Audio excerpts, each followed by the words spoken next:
이번 시간에 우리 애플리케이션 테스트의 기본 원리에 대해서 같이 한번 살펴보도록 하겠습니다.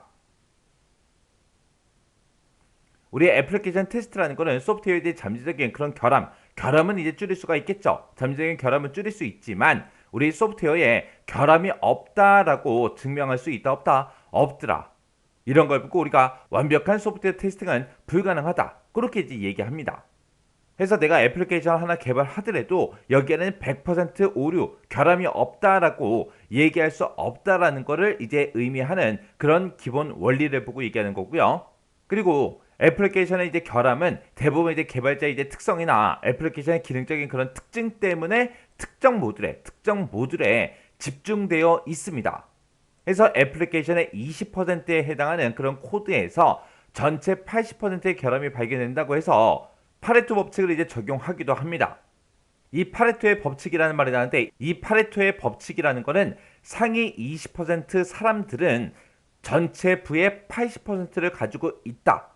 해서 상위 20%그 고객이 매출의 80%를 이제 창출한다. 그런 의미로 사용되는 그런 법칙을 보고 우리가 이제 파레토의 법칙 그렇게 이제 부르는 거예요. 그래서 애플리케이션의 20%에 해당하는 그 코드에서 전체 80%의 결함이 이제 발견된다. 이런 걸 보고 우리가 파레토의 법칙 그렇게 이제 부르는 겁니다.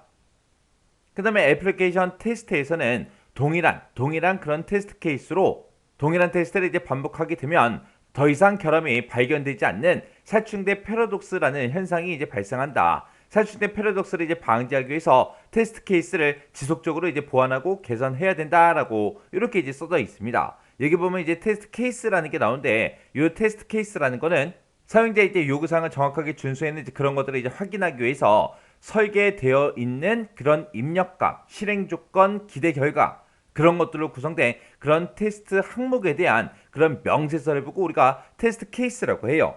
좀 더 쉽게 얘기하게 되면 예를 들어서 이제 학교에서 사용할 그 소프트웨어를 이제 하나 만드는데 예를 들어서 이제 학년을 입력하는 그런 모듈을 이제 하나 내가 만들 거예요. 만약에 대학교다 그러면 이제 1학년부터 4학년까지 있겠죠.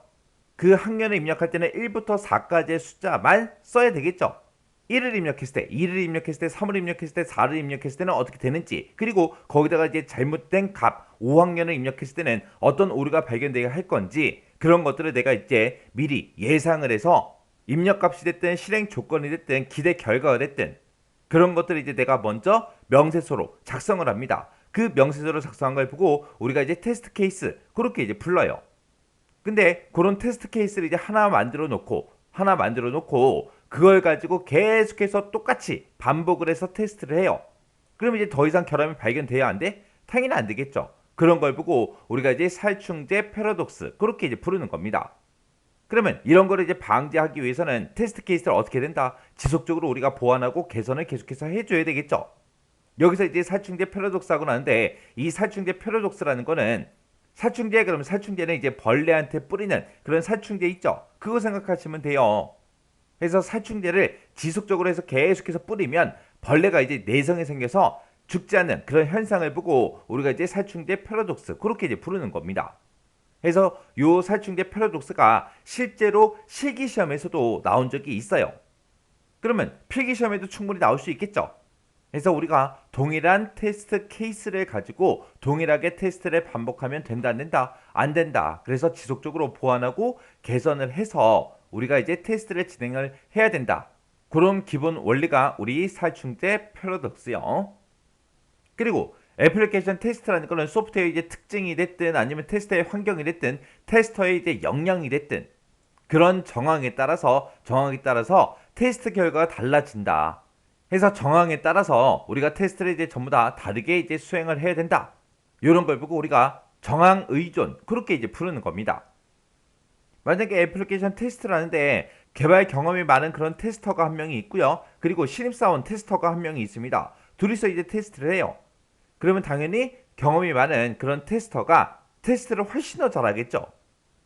그래서 우리 애플리케이션 테스트라는 거는 소프트웨어의 특징이 됐든 테스트 환경이 됐든 테스트의 역량이 됐든 그런 정황에 이제 의존하더라.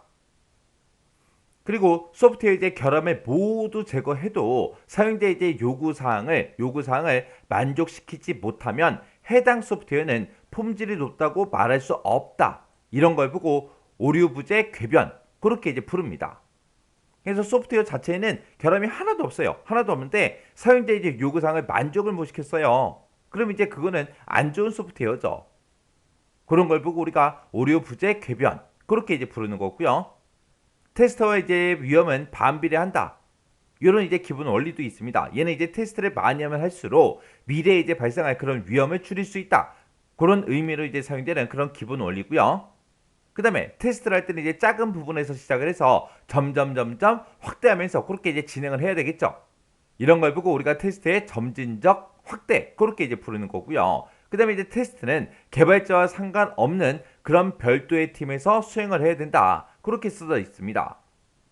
그래서 우리 애플리케이션 테스트의 기본 원리를 이제 간단하게 이제 정리를 해보면 지금처럼 이렇게 이제 정리가 됩니다. 그래서 우리 첫 번째 나온 게 우리 완벽한 테스팅은 불가능하다. 그게 나왔고, 그 다음에 이제 파레토 법칙, 요게 나왔죠. 그 다음에 이제 살충제 패러독스라는 게 있고요. 그 다음에 이제 테스팅은 정황 의존한다. 그것도 있었고, 그 다음에 이제 오류 부재 궤변이라는 것도 있고, 테스트의 이제 위험을 이제 반비례한다. 이런 것도 있었고요.